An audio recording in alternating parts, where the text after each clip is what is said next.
Voilà le diaporama qui va aussi se mettre en place, il va apparaître aussi au grand écran. Et nous allons aller tout de suite dans l'évangile de Matthieu. Les versets ne vont pas apparaître, puisqu'il y a plusieurs versets, on va directement le lire dans les Écritures. Nous sommes avec Jésus sur la colline de Béthanie, qui est juste en face du temple de Jérusalem, de l'autre côté de la vallée du Cédron. Et là, une discussion s'engage entre Jésus et les disciples.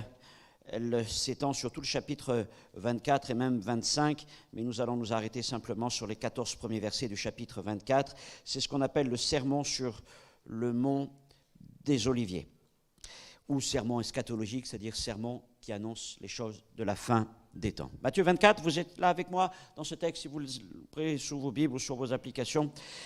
Comme Jésus s'en allait au sortir du temple, ses disciples s'approchèrent pour lui en faire remarquer les constructions, mais il leur dit, « Voyez-vous tout cela ? Je vous le dis en vérité, il ne restera pas ici pierre sur pierre qui ne soit renversée. » Et il s'assit sur la montagne des Oliviers, et les disciples vinrent en particulier lui faire cette question. « Mais dis-nous, quand cela arrivera-t-il et quel sera le signe de ton avènement et de la fin du monde ?» Jésus leur répondit, « Prenez garde que personne ne vous séduise. » Intéressant, c'est la première parole qu'il y a, ça. « Prenez garde que personne ne vous séduise. Car plusieurs viendront sous mon nom, disant, c'est moi qui suis le Christ. Et ils séduiront beaucoup de gens. Alors vous entendrez parler de guerre, de bruit de guerre. Gardez-vous d'être troublés, car il faut que ces choses arrivent. Mais ce ne sera pas encore la fin. Une nation s'élèvera contre une nation, royaume contre un royaume. Il y aura en divers lieux des famines et des tremblements de terre. Et tout cela ne sera que le commencement des douleurs. Alors on vous livrera au tourment, et l'on vous fera mourir, et vous serez haïs à cause de toutes les nations, à cause de mon nom. Alors aussi plusieurs succomberont, et ils se trahiront, se haïront les uns les autres. Plusieurs faux prophètes s'élèveront, et ils séduiront beaucoup de gens. Et parce que l'iniquité sera accrue, la charité, l'amour du plus grand nombre se refroidira. Mais celui qui persévérera jusqu'à la fin sera sauvé. Et cette bonne nouvelle du royaume sera prêchée dans le monde entier pour servir de témoignage à toutes les nations. Alors viendra la fin.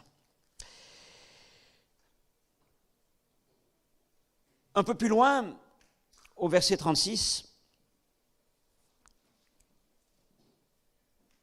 Jésus affirme ceci, là c'est dans la version de l'évangile de Marc, pour ce qui est du jour et de l'heure, personne ne sait. Ni les anges des cieux, ni le Fils, mais le Père seul. Seul le Père connaît véritablement la date du retour de Jésus. Alors là, je vous renvoie un peu tout ce que j'ai dit très rapidement concernant la tradition du mariage juif, où c'est le père qui fixait le moment où le fiancé allait chercher sa fiancée, il le fixait de sa propre autorité.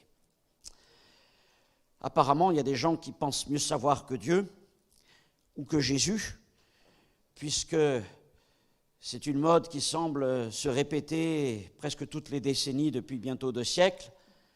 Mais d'abord, à grand renfort de livres et puis ensuite de vidéos, plusieurs ont publié toutes sortes de théories par lesquelles ils entendent démontrer, preuve biblique réfutable à la pluie, qu'ils ont déterminé avec exactitude la date du retour de Jésus. Bien, nous sommes encore là, eux, ça fait longtemps qu'ils sont dans leur tombe.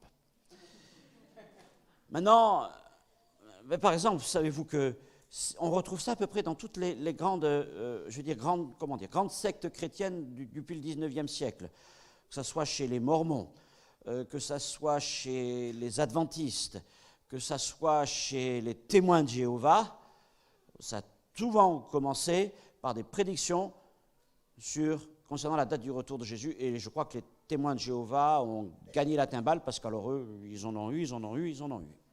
Je crois qu'ils se sont un peu calmés depuis parce que vraiment, ils ont compris que ce n'est pas la peine d'aller trop dans ce sens.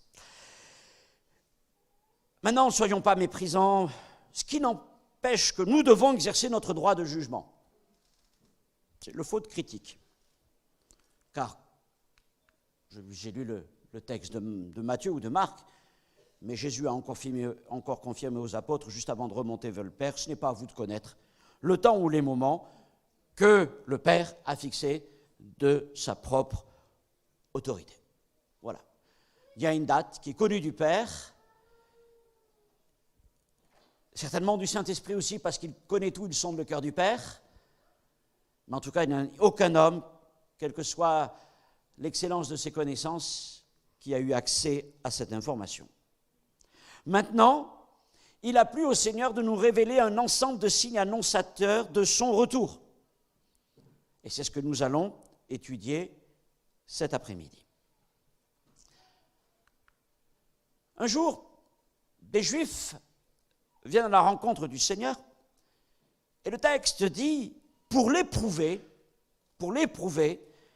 lui demande de leur montrer un signe venant du ciel. Ah, ça rappelle l'Ancien Testament, lorsque le prophète Ésaïe est allé trouver le roi Akaz, demande un signe en ta faveur, un signe du ciel ou un signe terrestre. Le roi vous dit, oh non, moi je ne demanderai aucun signe, etc. Et là, eh bien, les Juifs, reprenant un peu cette façon de faire, vont voir le Seigneur. Et puis Jésus leur répond, bien, écoutez, le soir vous dites, il fera beau car le ciel est rouge, et le matin il y aura de l'orage car le ciel est d'un rouge sombre. Ils savent donc discerner entre le rouge et le rouge sombre. Vous savez discerner l'aspect du ciel, et vous ne pouvez discerner les signes des temps. Donc les Juifs de cette époque cherchaient des signes, et Jésus leur reproche en quelque sorte d'être incapables d'appliquer aux choses divines les mêmes capacités qu'ils utilisent pour observer la météo. Ils sont capables de discerner du rouge au rouge sombre, mais ils sont incapables de discerner les réalités spirituelles qu'incarne Jésus à ce moment-là. Or, il est évidemment plus important de lire les signes des temps que les signes du temps. Plus important de lire les signes des temps que les signes du temps. Voilà donc des Juifs experts en matière de météo, mais incapables de reconnaître en Jésus celui qui accomplit les prophéties. Vous savez, c'est encore le cas des hommes de nos jours qui sont experts dans toutes sortes d'analyses concernant les questions matérielles, scientifiques, etc., mais qui sont incapables de raisonner lorsqu'il s'agit des choses spirituelles. Les Juifs de l'époque de Jésus cherchaient et demandaient un signe céleste. Jésus leur dit en quelque sorte, écoutez, regardez plutôt et jugez d'après vos connaissances, d'après ce que vous voyez là, déjà au milieu de vous, et commencez à réfléchir. Et bien sûr, il voulait les amener à réaliser qu'il était le Messie. Aujourd'hui encore, les hommes, par esprit de provocation, dans le désir d'éprouver Dieu, demandent encore à Dieu un signe cosmique, et ils viendront, les signes célestes. Mais Jésus pourrait avoir la même réponse, et il nous dit, commencez plutôt par regarder autour de vous, analyser, d'après les Écritures, et tirer les conséquences que vous devez en tirer. Jésus a donc cette expression que nous venons de lire, les signes des temps. Double pluriel, les signes des temps. Nous devons donc comprendre déjà qu'il n'y a pas un signe unique, concluant par lui-même pour dire que son retour est là. Mais il existe plutôt un ensemble de signes, les signes des temps, les signes des temps, et des choses qui sont là à travers le temps. Pas simplement les signes d'un temps, mais il y a des signes à travers les temps, et c'est vrai que les choses dont nous allons parler vont se retrouver à travers l'histoire des hommes.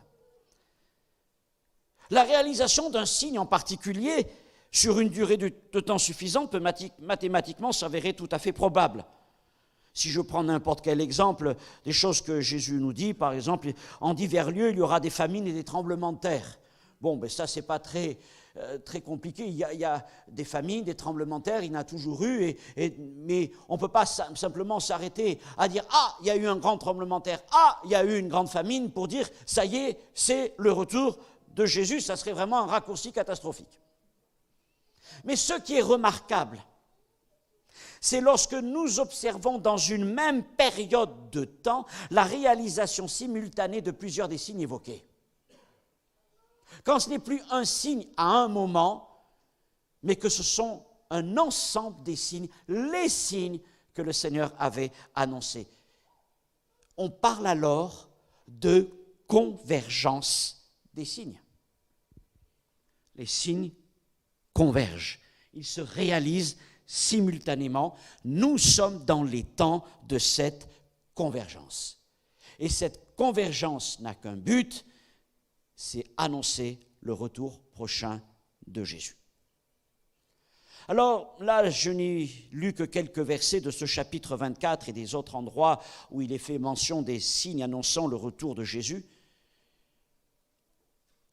Ces signes ont été donnés dans un contexte, dans une époque. Nous sommes à Jérusalem, dans le monde juif de l'Antiquité, de l'époque d'Hérode et des Romains. Donc le cadre est très précis, l'histoire est très précise. Mais ce que leur dit là, Jésus dépasse leur cadre. Il les amène bien au-delà de la Judée. Il les amène bien au-delà de leur temps. Il les amène dans l'histoire de l'humanité, dans l'histoire des civilisations, dans l'histoire de ce monde qui devait venir, que eux n'arrivent même pas à anticiper, mais que Jésus voit déjà. Il n'y a pas longtemps, dans un commentaire que je lisais encore sur ça, quelqu'un disait, c'est comme si Jésus avait eu une vision là, étant sur cette montagne des Oliviers, le temple en face, c'est comme s'il avait eu une vision des choses qu'il va leur décrire à ce moment-là. Et les signes dont le Seigneur leur parle, ces signes des temps, concernent à la fois toute l'humanité, toutes les nations, toutes les civilisations et toute la création. Et ils peuvent être regroupés en 4 classes que nous allons voir maintenant. Il y a d'abord les signes qui concernent la création, puis les signes qui concernent les nations, ceux qui concernent l'Église, et enfin ceux qui concernent Israël. On va commencer par les signes concernant la création. Je vous invite, si vous le souhaitez, à ouvrir vos Bibles dans l'Évangile de Luc au chapitre 21, parce que plusieurs des versets auxquels je fais référence s'y trouvent. Luc 21.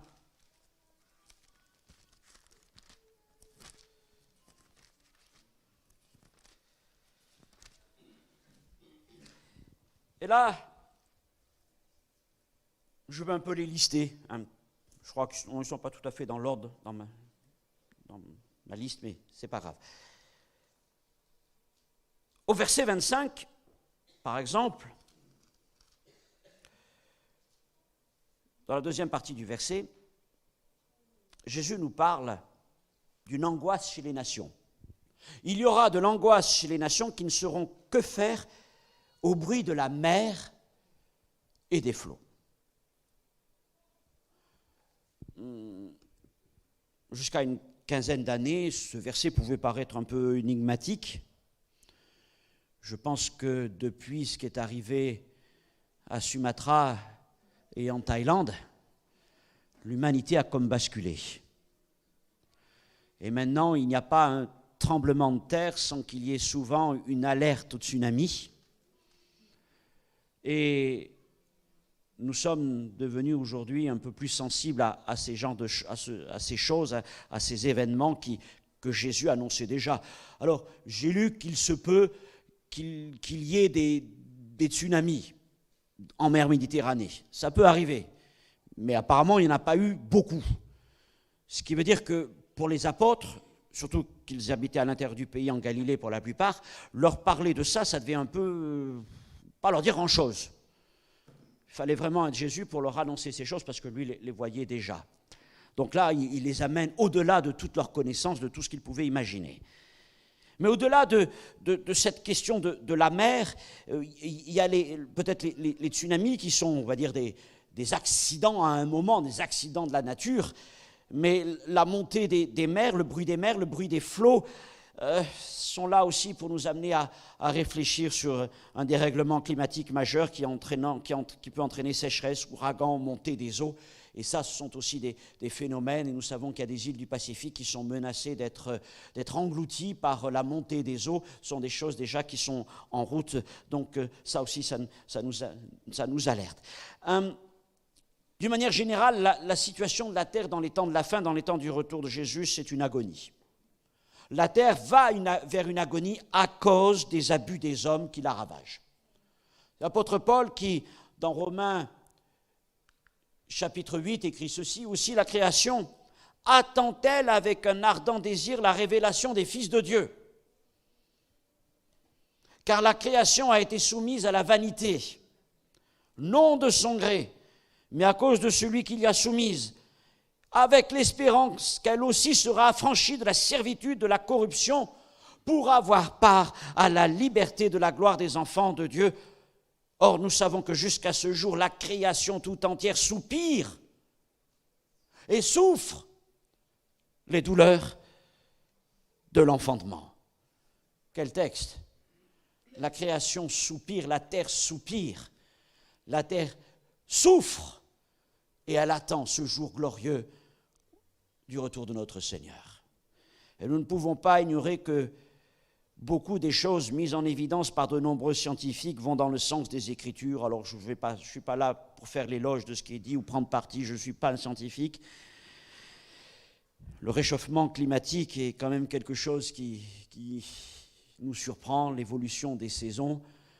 Je sais qu'il ne faut surtout pas confondre la météo et le climat, mais il est clair, il semble quand même que depuis ma jeunesse jusqu'à aujourd'hui, mon enfance jusqu'à aujourd'hui, les hivers aient beaucoup changé, et celui-là encore est pour nous montrer d'une extrême douceur. Je viens d'une région comme Grenoble où il n'a pas du tout neigé pendant tout cet hiver, et où on a des températures moyennes de 14 à 16 degrés. Et on est de la capitale des Alpes. C'est assez étonnant quand même, et ce n'est pas simplement la première fois. Et puis si on parle de la pollution, bien là, c'est la pollution outrancière qui concerne les pays d'Europe, mais qui concerne peut-être encore plus les grandes villes du Sud. On a tous vu des images terribles de l'Inde, de la Chine, où les gens sont en train de suffoquer. La fonte des glaciers. Je suis allé plusieurs fois à Chamonix, et là-bas, il y a un grand glacier qui s'appelle la mer de glace. Et vous prenez des échelles pour descendre depuis la pique, et au fur et à mesure, il y a des marques. Je crois que les plus anciennes doivent dater, je ne sais pas, peut-être de 50 ou 100 ans. Et au fur et à mesure, vous descendez année après année. Et la première fois que j'avais dû descendre par là, j'avais une vingtaine d'années. Et quand la dernière fois que je suis retourné, j'ai vu la marque. Et j'ai vu il y avait encore toute une échelle à descendre. Alors là, vous réalisez, vous dites, wow, cette année, la mer de glace en plein hiver n'est pas complètement gelée. Mais l'eau coule au milieu de ce glacier. C'est des choses qui sont là, et nos yeux voient ces choses, c'est vraiment surprenant. Sans parler d'autres choses qui peuvent se passer dans le monde. Et on se dit véritablement que quelles que soient les volontés écologistes de certains, il n'y a vraiment qu'un renouveau miraculeux qui pourra la régénérer, la renouveler. C'est ce qui se produira avec le retour de Jésus. Jésus aime la création, c'est la création de son Père. Et l'apôtre Pierre dit dans une de ses prédications, après la guérison du boiteux, il parle du rétablissement de toutes choses. C'est le millénium, quand Jésus va régner 1000 ans sur terre. La terre va être purifiée, va être renouvelée. Elle sera belle, elle sera magnifique, comme au premier jour de la création. Et c'est aussi une des promesses du Seigneur. Parmi les signes que nous trouvons dans Luc chapitre 21, par exemple au verset 11, il est question de tremblement de terre. Alors là, évidemment, je vais pas me battre avec vous pour savoir s'il y en a plus ou s'il y en a moins qu'autrefois. C'est sûr qu'il y a peut-être avec les capacités la précision des analyses aujourd'hui, on arrive mieux à détecter les tremblements de terre. Et ces choses ont existé, elles existent, et c'est vrai qu'il y a encore de nombreux séismes de nos jours. Parution aussi de phénomènes dans le ciel. Au verset 25 et 26, 25, Jésus dit, il y aura des signes donc Luc 21, 25, il y aura des signes dans le soleil, dans la lune et dans les étoiles. Je crois que j'ai une diapo après, oui. Et dans les étoiles. Et puis au verset 26, il rajoute, les hommes rendant l'âme de terreur dans l'attente de ce qui surviendra pour la terre, car les puissances des cieux seront ébranlées. Bon, de tous les signes dont je vais pouvoir vous parler, peut-être cet après-midi, peut-être ceux-là sont les seuls dont nous n'avons pas encore vu véritablement la réalisation. Mais c'est sûr que si un jour il y a quelque chose qui se passe au niveau cosmique, là je crois que les gens vont vraiment trembler. Je ne sais pas ce que ça peut être, je ne sais pas quel dérèglement, quelle chose pourra se manifester, des comètes ou autre chose, mais enfin, ça sera vraiment un dernier des grands signes majeurs de l'annonce du retour de Jésus. Voilà donc pour la création, les signes dans la création. Il y en a qui ont existé de tout temps, mais nous voyons bien que maintenant, la terre étant soumise à la vanité des hommes, de plus en plus exploitée, surexploitée, eh bien, elle souffre et elle soupire après le retour de Jésus. Viennent ensuite les signes concernant les nations. Là, je les liste, je ne rentrerai pas dans tous les détails, vous avez les versets. La Bible nous parle d'abord de régimes dictatoriaux, notamment le livre de l'Apocalypse dit que dans les derniers jours, des régimes politiques dictatoriaux se mettront en place au niveau mondial. Des blocs contre blocs, nous avons déjà connu ça au XXe siècle, pour arriver à l'émergence d'une coalition mondiale sous l'autorité de l'Antichrist. Le Seigneur parle aussi de guerre, Matthieu 24, versets 6 et 7. Dans les derniers temps, il y aura des guerres à l'échelle de blocs ou de royaumes regroupant plusieurs pays. Elles seront certainement plus destructrices que celles du XXe siècle. Le XXe siècle a été le siècle des guerres et celui qui commence l'est aussi. Et même si nous connaissons la paix depuis maintenant plus d'une génération et demie, il y a bien des nations qui en ce moment sont en pleine souffrance. Et il y a des conflits qui sont oubliés, dont nous ne parlons pas beaucoup dans les médias, mais qui sont des conflits très meurtriers, notamment en Afrique centrale et dans d'autres endroits du monde. Il y a des choses abominables qui se produisent. Mais la Bible nous montre que dans les derniers temps, il va y avoir des conflits à une autre échelle, et la plupart de ces conflits se passeront autour d'Israël, impliquant toutes sortes de nations, notamment les nations du Nord qui viendront comme pour piller Israël, et puis ensuite bien toutes les nations de la terre qui viendront pour se liguer contre Israël et contre le Seigneur. C'est ce qu'on appelle la bataille de l'Armageddon, et ce sont des choses qui sont là devant nous. Et puis le Seigneur parle aussi, Matthieu 24, 7, de famine. Il y aura en divers lieux des famines. Là aussi, ce n'est pas un phénomène nouveau. Mais en considérant la poussée démographique, on comprend que de telles choses risquent de prendre rapidement une ampleur catastrophique. J'ai lu que nous étions 5 milliards en 1990, 7 milliards en 2011. Nous serons environ 8 milliards en 2025, 9 en 2050. Et la progression est notamment très spectaculaire pour les pays africains. La famine, à mon avis, c'est ce que j'ai pu en lire, mon avis est très limité, il n'y a absolument pas une référence. Mais il me semble que ce n'est pas forcément un problème d'une incapacité de la terre à permettre à une population immense d'y vivre. Mais je crois que c'est plutôt un problème de spéculation, de guerre, de confiscation des richesses, d'exploitation déraisonnable, outrancière des ressources de la mer et de la terre au profit de quelques-uns.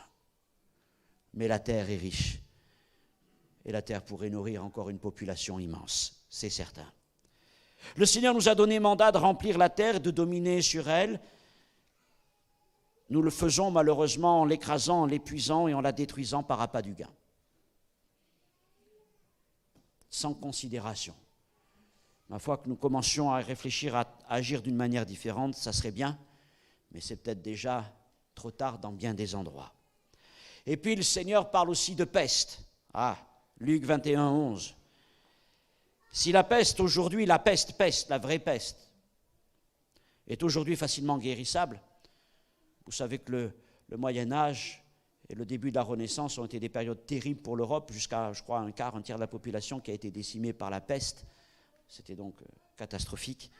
Aujourd'hui, il existe d'autres pestes modernes telles que le sida, Ebola, et puis là encore, toutes les craintes qu'on peut avoir, et on se demande tout ce qui peut sortir. Et ces choses sont finalement des maladies, il y en a un peu partout, des choses terribles, mais ce qui fait peur, c'est la facilité avec lesquelles elles peuvent se répandre. Un avion, un bateau, et hop, ça se diffuse dans le monde entier. Et c'est ça qui est difficile à contrôler à cause des flux immenses de population qui ne cessent de voyager jour après jour, des échanges de marchandises, etc., etc. Et on sent qu'il faut peut-être pas grand-chose pour que le monde bascule dans une terreur pas possible. J'ai lu encore qu'il y a des simulations qui ont été faites au niveau de l'OMS et de grandes fondations pour évaluer les dégâts que telle ou telle peste porcine ou autre chose pourrait avoir sur l'humanité, pour essayer de mettre en place des politiques sanitaires qui seraient efficaces. Mais si ça doit se manifester, ça se manifestera. Je pense que la dernière des grandes pestes, entre guillemets, a été la grippe espagnole de 1918-1920 qui a causé 20 millions de morts. J'ai toujours trouvé assez étonnant cette grippe espagnole. Après le massacre et la boucherie de 14-18, il y a eu cette grippe espagnole. La guerre a fait quelques millions d'hommes, de morts, et c'était déjà beaucoup trop. Mais quelle que soit la puissance de l'homme, quand la nature se met en colère, quand elle montre encore plus sa puissance. Elle a ravagé encore plus les nations que ce qui avait été pendant la guerre. Dernier point, concernant les signes parmi les nations, les richesses iniques et exagérées. Déjà en son temps, Jacques, le frère de Jésus, avertissait les riches qui ne vivent que pour accumuler des trésors matériels en exploitant s'il le faut les pauvres, et il leur dirait, et le style de Jacques est inimitable. C'était presque le syndicaliste de la troupe. À vous maintenant riches, on a l'impression là d'être à un meeting, n'est-ce pas? Pleurez et gémissez à cause des malheurs qui viendront sur vous. Vos richesses sont pourries, vos vêtements sont rongés par les teignes, votre or et votre argent sont rouillés, la rouille s'enlèvera en témoignage contre vous et dévorera vos chairs comme un feu. Vous avez amassé des trésors dans les derniers jours. Voici le salaire des ouvriers qui ont moissonné vos champs et dont vous les avez frustrés. Cris, et les cris des moissonneurs sont parvenus jusqu'aux oreilles du Seigneur des armées. Vous avez vécu sur la terre dans les voluptés et dans les délices. Vous avez rassasié vos cœurs au jour du carnage. Vous avez condamné, vous avez tué le juste qui ne vous a pas résisté. Oui, c'est dans la Bible. Ce n'est pas dans un manifeste politique, c'est vraiment dans les Écritures. Les richesses injustes et iniques.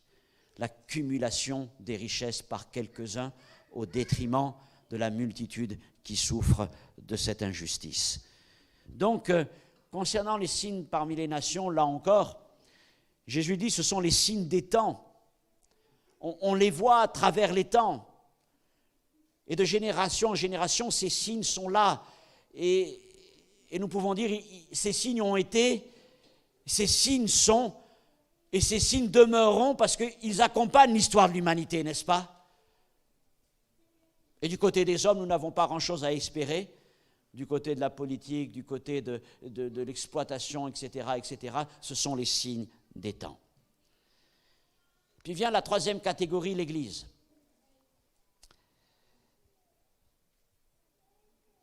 Et les apôtres montrent en quelque sorte deux faces de l'Église. D'abord, une Église fidèle et missionnaire. L'exemple typique de cette Église, c'est celle de Philadelphie, 6e Église à laquelle le Seigneur s'adresse dans le livre de l'Apocalypse. Une Église qui n'a pas la puissance et le rayonnement de celles qui l'ont précédée, mais une Église qui demeure fidèle et que le Seigneur accompagne. C'est vrai que l'Église d'aujourd'hui, l'Église fidèle, n'a peut-être plus aux yeux des hommes la puissance qu'elle avait autrefois. Regardez toutes les religions du monde, elles sont soutenues par tel ou tel gouvernement, par même tout un ensemble de gouvernements. Mais il y a une fois une religion, appelons la religion pour faciliter les choses, mais il y a une religion qui n'est soutenue par aucun gouvernement, c'est le christianisme. Oui, il y a peut-être quelques pays chrétiens, mais d'une manière générale, on sait que bien nos frères et sœurs sont abandonnés, n'ont aucun secours de la part des autorités, même des autorités de leur pays et même des autorités internationales. Qu'il y ait un massacre là, dans un endroit, et on en fait les échos, mais que nos frères et sœurs meurent par dizaines et même plus dans le nord du Nigeria, au Cameroun et dans d'autres pays, ça n'intéresse que peu de personnes malheureusement, sinon nous-mêmes, l'Église de Jésus-Christ, parce que nous continuons à prier pour cela. Cette Église n'a peut-être pas cette puissance qu'elle avait autrefois, qui a permis de construire toutes ces cathédrales et qui a permis de développer tant et tant de choses, mais ce qui est certain, c'est que cette Église, elle demeure fidèle et elle demeure sous la grâce du Seigneur et elle demeure remplie du Saint-Esprit et surtout, elle demeure missionnaire. Elle persévère dans la foi jusqu'au bout et elle demeure missionnaire, portant l'Évangile jusqu'aux extrémités de la terre. Et nous le savons, aujourd'hui, les extrémités de la terre ont été atteintes. Même dans les îles les plus lointaines du Pacifique, l'Évangile a été annoncé, aux îles Fidji et dans ces autres îles. Et là, il y a eu des réveils merveilleux. C'est plutôt nos pays qui ont besoin aujourd'hui d'entendre l'Évangile. Que le Seigneur nous fasse grâce dans ces derniers temps. Voilà donc, il y a cette Église qui continue d'exister. Elle va rester là jusqu'au bout, comme un témoignage solide de l'amour de Jésus-Christ. Et puis, il y a une autre phase de l'Église, c'est l'Église qui a l'apparence de la piété. Elle a le discours de l'Évangile, elle a le discours de Jésus, mais elle a renié ce qui en fait sa force. Elle a renié ce qui en fait sa force. Ou comme Jésus le dit à l'église de Laodicée, c'est une église qui se confie dans ses richesses, dans ses capacités. Et l'apôtre Paul nous avertit, ce sont aussi des églises qui s'abandonnent à toutes sortes de doctrines, notamment ce qui est agréable à l'oreille dans les derniers jours. Ils se nommeront une foule de docteurs qui leur donneront des choses agréables à l'oreille, dit-il. Alors dites-nous des choses qui nous plaisent. Prophètes, annoncez-nous des choses merveilleuses concernant notre avenir. Communiquez-nous quelque onction pour voir la bénédiction, la prospérité de Dieu sur nos familles et sur mon travail. Et on veut entendre ces choses. Dites-moi que nous sommes des gens bien, etc., etc. Et ça, c'est toutes sortes de doctrines agréables aux oreilles qui se répandent aujourd'hui. Et le Seigneur nous met en garde parce que ces doctrines,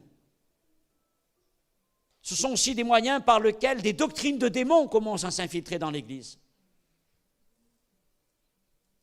Paul l'écrit, des doctrines de démons.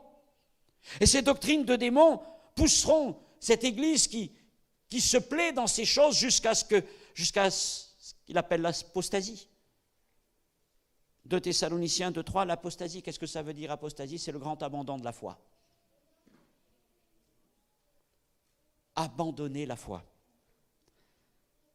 Et quand elle aura abandonné la foi, elle sera prête alors à suivre toutes sortes de faux prophètes, de faux Christ, comme Jésus l'annonce.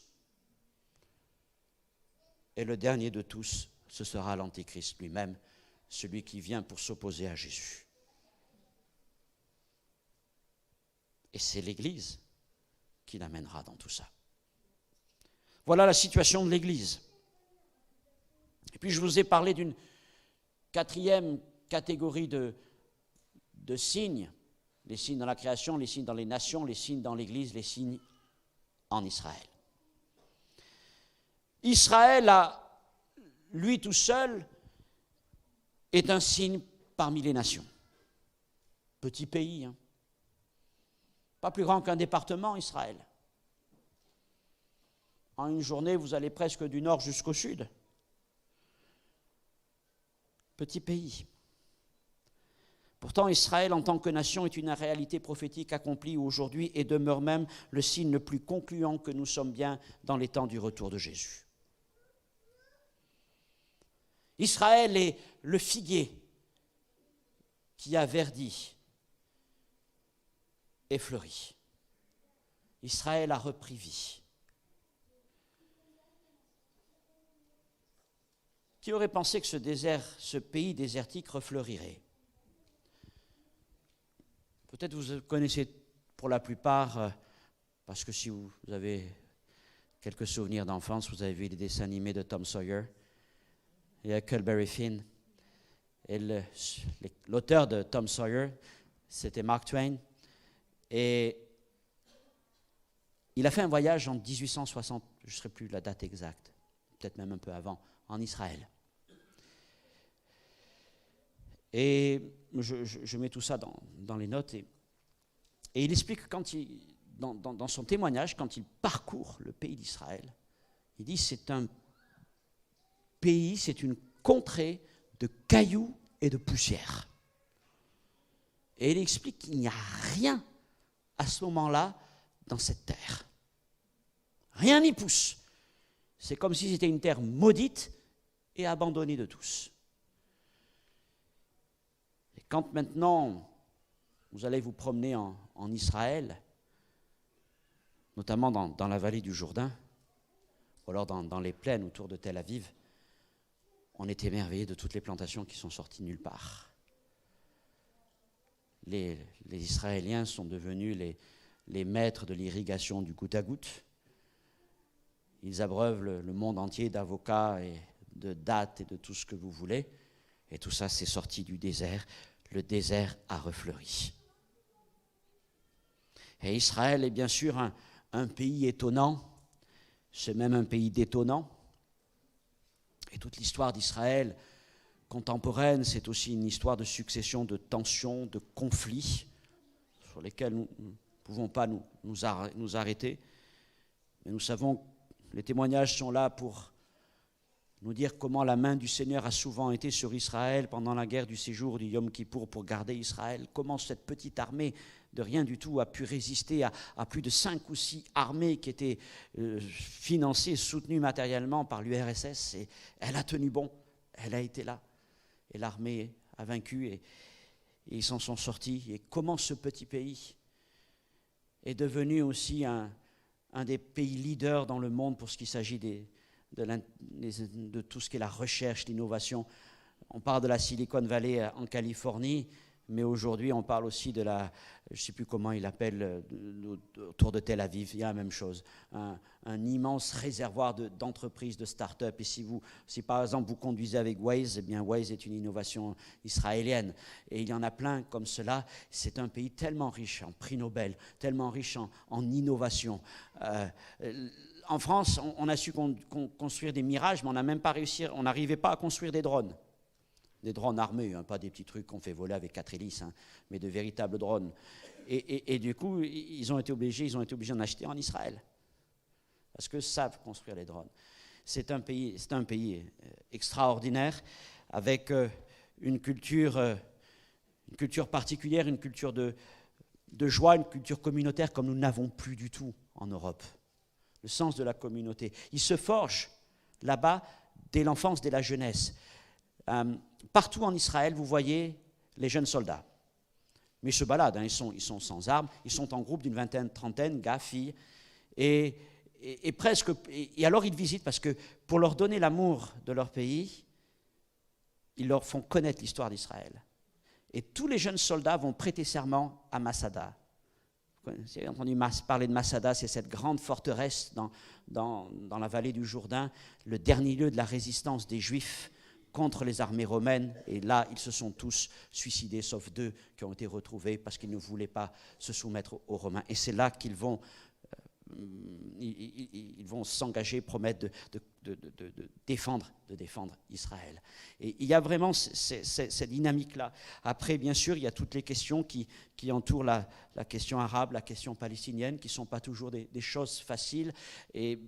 Mais ce que je vous invite, c'est peut-être aussi à multiplier les approches. Il y a ne pas simplement regarder ces nouvelles à travers ce que les médias français en disent, mais peut-être de diversifier les approches, parce que les coups d'œil sont parfois un peu sensibles, un peu sensiblement différents. Et c'est très intéressant de voir différents aspects. Mais sachez qu'il n'y a pas que des Juifs israéliens, il y a aussi beaucoup d'Arabes israéliens. Ils constituent une partie importante, et notamment parmi les Arabes israéliens, il y a beaucoup de chrétiens. Vous allez à Nazareth, il y a encore une communauté chrétienne qui est là, encore forte. Il en reste encore à Bethléem, mais là, malheureusement, la plupart des Arabes chrétiens, israéliens ou même du Moyen-Orient ont dû fuir leur pays. Il y en avait en Jordanie, il y en avait en Irak, il y en avait en Syrie, et on y avait en Israël. et dans les territoires. Et aujourd'hui, dans les territoires, il n'y a quasiment plus de chrétiens dans la bande de Gaza ou dans les territoires parce qu'ils ont dû fuir devant les menaces, notamment à Bethléem, ils ont dû fuir. Et aujourd'hui, ils sont partis aux États-Unis, au Canada. Alors, quand on parle d'Israël, finalement, on comprend bien que c'est vraiment une coupe d'étourdissement. C'est une pierre pesante. C'est un tout petit pays, mais regardez la géographie d'Israël. Le Seigneur, c'est comme s'il avait planté, pardonnez-moi de le dire comme ça, Israël comme une écharde au cœur du monde. Regardez où est Israël, au carrefour des continents, de l'Afrique, de l'Europe et de l'Asie, vous avez Israël et Jérusalem en plein milieu. On ne peut pas l'ignorer. Et vous savez que de tous les pays qu'il y a à l'ONU, c'est contre Israël qu'ont été votés le plus grand nombre de résolutions. C'est vraiment une coupe d'étourdissement. C'est vraiment une pierre pesante et les nations n'arrivent pas à gérer cette question d'Israël parce qu'elle est ingérable, parce qu'il n'y a que Dieu qui peut la gérer. Il n'y a que Dieu qui peut la gérer. Il viendra un moment où les nations se diront « on aura tout tenté ». Et là encore, vous savez comment le président américain va essayer de régler la situation. Mais rappelons-nous que lorsque les hommes crieront paix et sécurité, c'est alors qu'une ruine soudaine s'abattra sur eux. Mais il arrivera un moment où les nations diront on aura tout essayé avec Israël, on n'y arrive pas. Le seul moyen, c'est de liquider Israël. Et les nations du Nord, puis ensuite les nations de la terre entière, essaieront de s'en prendre à Israël, de piller Israël, de détruire Israël. Mais chaque fois qu'une nation étrangère viendra s'en prendre à Israël, Dieu la détruira.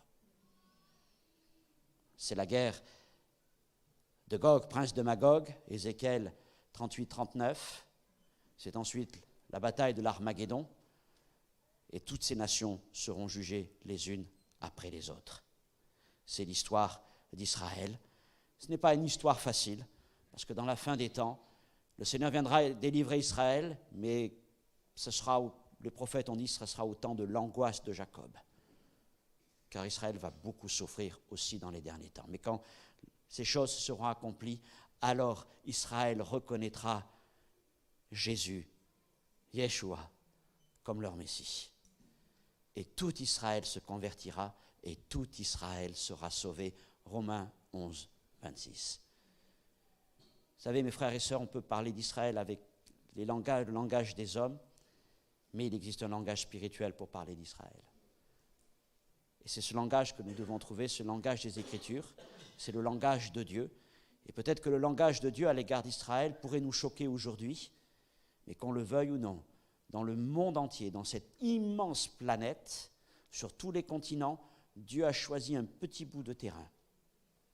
Ce n'est pas grand-chose, c'est plus petit qu'un département français. Mais il a dit, cette terre, c'est la mienne. Elle appartient à Dieu.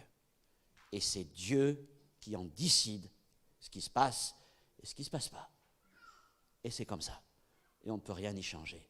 Et il a plu à Dieu de donner cette terre à Israël, peuple d'Abraham, et à ceux qui ont suivi ensuite Moïse, lorsqu'il les a ramenés vers le pays. Alors, ayant dit tout ceci,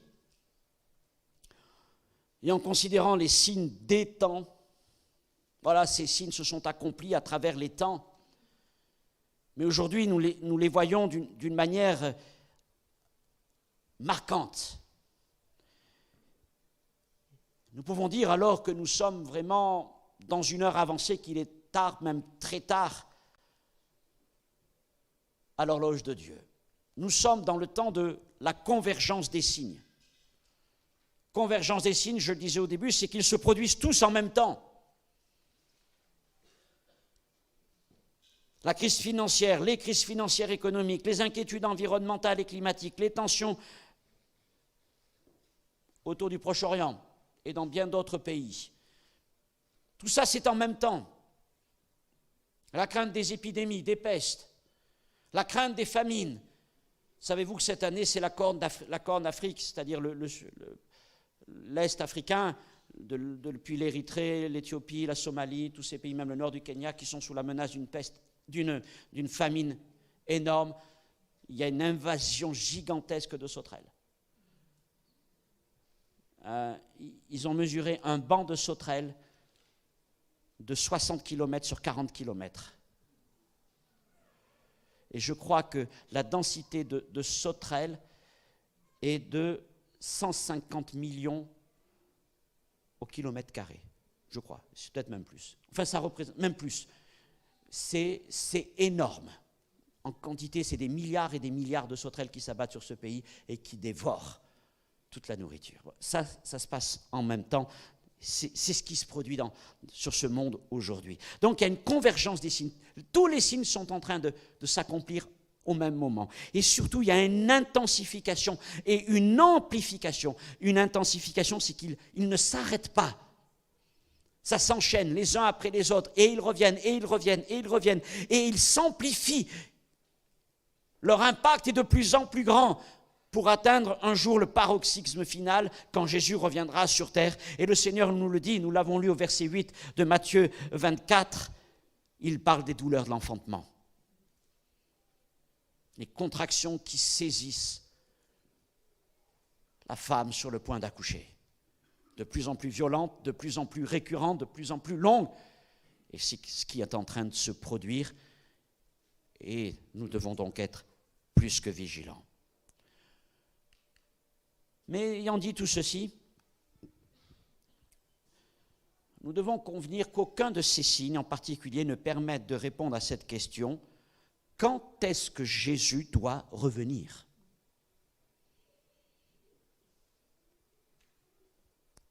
Parce que les signes sont indicatifs, mais ils ne sont pas décisifs.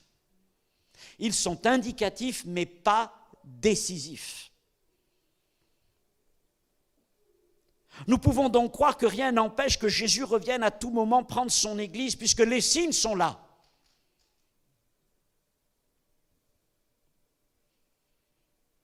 Et les signes sont là pour nous réveiller, pour nous éveiller. En fait, ayant réfléchi à la chose, je me suis dit, mais Seigneur,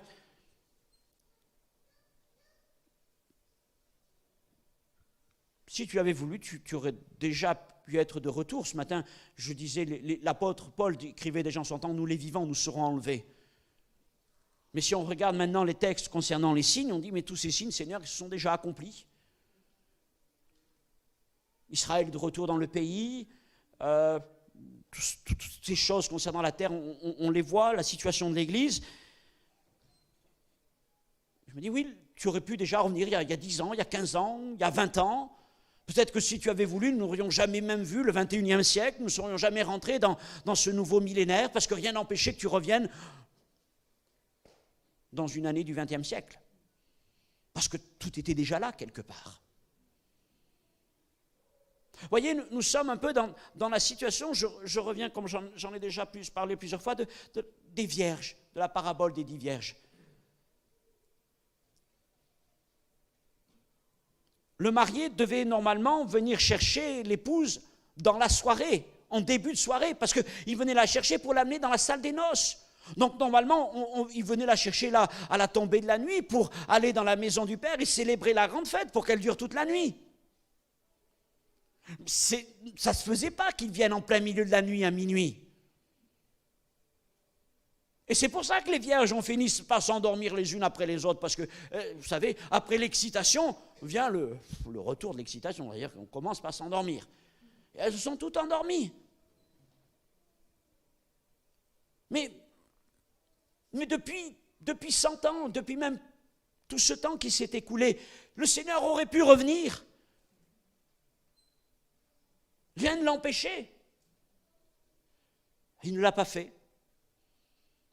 Je vais vous dire, on peut même trouver que l'heure est avancée. Seigneur, il n'est plus 7 heures du soir, c'est sûr. Peut-être que maintenant, il est déjà 10 heures, 11 heures. Depuis tant qu'on attend. Et l'Église attend et nous attendons. La Bible dit, dans les derniers jours, je répandrai de mon esprit. Et il y a plus de maintenant 110 ans, a éclaté le réveil de Pentecôte. Seigneur, ça fait 110 ans. Tu parles du retour d'Israël.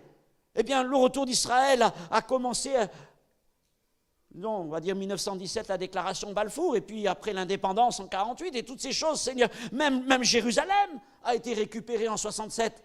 Alors, Seigneur, et tout ça, là, tu nous l'as dit, mais et on est maintenant en 2020.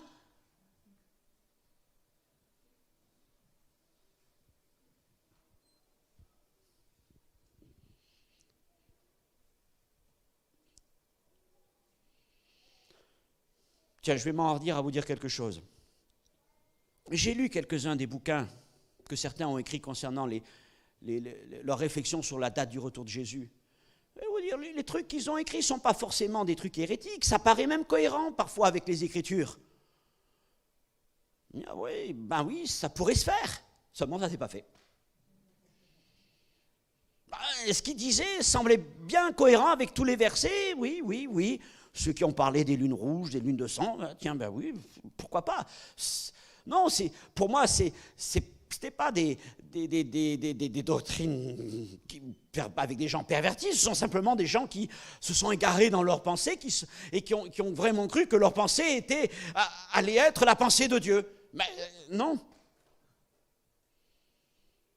Non, parce que Dieu ne s'enferme pas dans des modèles. Mais le temps est passé. Et pourquoi le temps passe? Seigneur, tu pourrais déjà revenir. D'autant plus que plus le temps passe et plus on s'endort. On en discutait avec votre pasteur et vous me l'avez dit plusieurs. Vous le savez combien l'Église s'endort aujourd'hui par rapport au thème du retour de Jésus? J'ai des archives de vieux pasteurs. Autrefois, dans les églises, c'était tous les ans, il y avait des études sur le retour de Jésus. Pour les plus anciens, vous avez connu ça. Aujourd'hui, on en parle de moins en moins. On parle de toutes sortes de choses, de réussite sur cette terre, d'accomplissement, de notre identité, de ceci, de notre potentiel. Mais du retour de Jésus, on s'endort. On s'endort vis-à-vis de l'essentiel. Alors bien sûr, comme les vierges, je vous le disais ce matin, on a notre belle robe de chrétien, parce que vous avez vu, les vierges, vous relirez la parabole dans Matthieu 25, il est impossible de faire la différence de l'une à l'autre. Elles sont toutes belles, toutes jeunes, elles ont toutes leurs belles robes, elles sont toutes maquillées, elles sont toutes préparées, toutes pimpantes. Et en plus, elles dorment toutes. Elles ont toutes leurs lampes. La seule chose qu'on ne sait pas, c'est que dans la lampe enfin, il y a l'huile dans chacune des lampes, mais il n'y en a que 5 qui ont quelque chose en plus et qu'elles ont une petite réserve. Mais on ne la voyait pas forcément. Quelque part, dans l'une de leurs poches, elles avaient une réserve d'huile. Mais sinon, elles étaient complètement indifférenciables. Mais elles dormaient tous. Bah oui, ça avait duré tellement de temps. Normalement, il devait être là vers 6-7 heures, et voilà qu'il est 11 heures du soir, il n'est toujours pas là. On a vu le soleil se coucher, on a vu la lune commencer à monter, on a vu le ciel devenir tout sombre et les étoiles apparaître les unes aux autres. On a compté les étoiles, on a compté les moutons, on s'est endormi. Elle n'est toujours pas là. Et l'Église s'endort. L'Église s'endort en comptant toutes sortes de choses. En comptant toutes sortes de promesses de prospérité, de ceci, de cela. Alors on compte, voilà, on compte, mais en fait on dort. Et puis tout le monde va finir par s'endormir. Parce que même ceux qui ont le plus grand désir de voir le Seigneur, finalement, ils s'endorment parce que le temps est tellement long. Que c'est pas qu'on ne va pas penser tous les jours, Seigneur, aujourd'hui, un jour de plus que tu n'es pas là, que tu aurais dû être là. Bon, à la fin, on ne les compte plus. Et je vous disais, mais moi, je ne comprends pas pourquoi mes grands-parents des deux côtés, maternels, paternels, mais mon père et d'autres ont vécu toute leur vie pour le retour de Jésus, ont attendu le retour de Jésus, ont travaillé pour le retour de Jésus, ils sont morts sans l'avoir vu. Me disent, ces gens, ils étaient passionnés de ton retour, Seigneur. Certainement beaucoup plus que nous. Parce que je crois que l'Église réveillée, elle, n'a qu'une chose en attente, c'est le retour de Jésus. Et nous voilà. On pense à tout sauf à ça. Et on s'endort. Sauf que quand même, l'horloge a avancé. Et que bientôt viendra minuit. C'est vraiment très tard, Seigneur. Mais malgré tout, l'heure viendra. L'apôtre Pierre le dit, vous le savez, dans 2 Pierre 3. Le Seigneur ne tarde pas dans l'accomplissement de la promesse, comme quelques-uns le croient. D'accord, Seigneur, mais tu ne tardes pas. Je vais vous dire, des fois, je le crois, hein. Donc, je prends ce texte pour moi, parce que des fois, j'ai tendance à croire, Seigneur, tu tardes quand même, parce que depuis 2000 ans, et puis depuis tout ce qui s'est passé. Mais Pierre nous dit, non, il ne tarde pas. Ne croyez pas qu'il tarde, mais il use de patience. Il use de patience envers vous, ne voulant pas qu'aucun périsse, mais voulant que tous arrivent à la repentance. C'est un Dieu sauveur. Alors il nous laisse nous endormir un petit peu parce qu'il continue son œuvre de moisson pour aller encore sauver des âmes.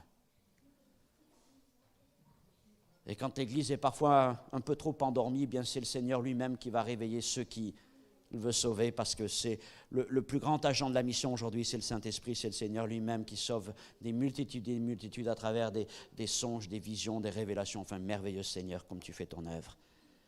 Voilà. Mais bientôt viendra ce temps. Je suis allé en arrière. Non, voilà. Alors je finis en disant que Jésus donc nous dit qu'il ne nous appartient ni de connaître l'heure, ni de connaître la saison de son retour. Par contre, il nous a dit tout ce que nous devions connaître. Il y a des choses qui restent cachées et qui appartiennent à Dieu. Ne cherchez pas à les découvrir, elles appartiennent à Dieu, il ne nous le dira pas. Mais tout ce qui est utile pour notre salut a été révélé. Il nous a donc tout annoncé d'avance afin de nous tenir sur nos gardes. Soyez sur vos gardes, je vous ai tout annoncé d'avance. Tout ce que nous avons besoin de savoir, il nous l'a dit. Lisez les Écritures. Et maintenant, il nous appelle à exercer nos capacités d'observation et de jugement. Ne soyons pas comme les Juifs qui étaient incapables de reconnaître en Jésus l'accomplissement des prophéties. Ils savaient discerner les signes du temps, mais pas les signes des temps. Eh bien, nous-mêmes soyons vigilants, sachons reconnaître l'accomplissement des prophéties, l'accomplissement des paroles de Jésus dans notre génération. Alors c'est vrai, ces signes ne vont pas nous permettre de dire, voilà, ça c'est le jour, c'est l'année, c'est le mois du retour de Jésus, mais en tout cas, ils nous permettent de réaliser qu'il est à la porte. Et Jésus a dit, quand ces choses commenceront à arriver, redressez-vous, levez vos têtes, parce que votre délivrance est proche. Il nous appartient donc à chacun de prendre garde à ce que la Bible nous annonce et d'apprendre à discerner les signes des temps, d'être conscient des temps dans lesquels nous vivons, de prendre position par rapport à la société dans laquelle nous vivons, de nous encourager mutuellement afin que nous parvenions tous à l'enlèvement de Jésus. Alors mes frères et sœurs, ne soyons pas surpris de ce qui arrive, et comme nous l'avons relu tout à l'heure, que notre cœur ne se trouble point. Oui, il y a devant nous des temps qui vont être fâcheux, qui vont être difficiles. Peut-être même il va venir des temps qui vont être difficiles pour nous par rapport à notre foi dans ce pays. Parce que notre foi en Jésus-Christ devient de plus en plus incompatible avec les standards de notre société qui s'éloigne de plus en plus de son héritage judéo-chrétien pour revenir au paganisme. Parce que les temps de la fin, ce seront des temps de paganisme. Et nous avons besoin de toute la grâce du Seigneur, toute la puissance du Saint-Esprit pour tenir bon. Alors ne soyons pas surpris, ne soyons pas troublés, et surtout, ne soyons pas pris de court. Veillons. Veillons en revêtant les armes spirituelles de la vérité, de la foi, de la prière, du salut. Et je laisse ce dernier texte sur vos cœurs, 1 Thessaloniciens 5. Mais vous, frères, sœurs, vous n'êtes pas dans les ténèbres, pour que ce jour vous surprenne comme un voleur. C'est important ce qu'il dit là. Il viendra comme un voleur, certes, mais pour vous, que ce jour ne vous surprenne pas comme un voleur. Parce que vous savez toutes choses. Il nous a annoncé toutes choses.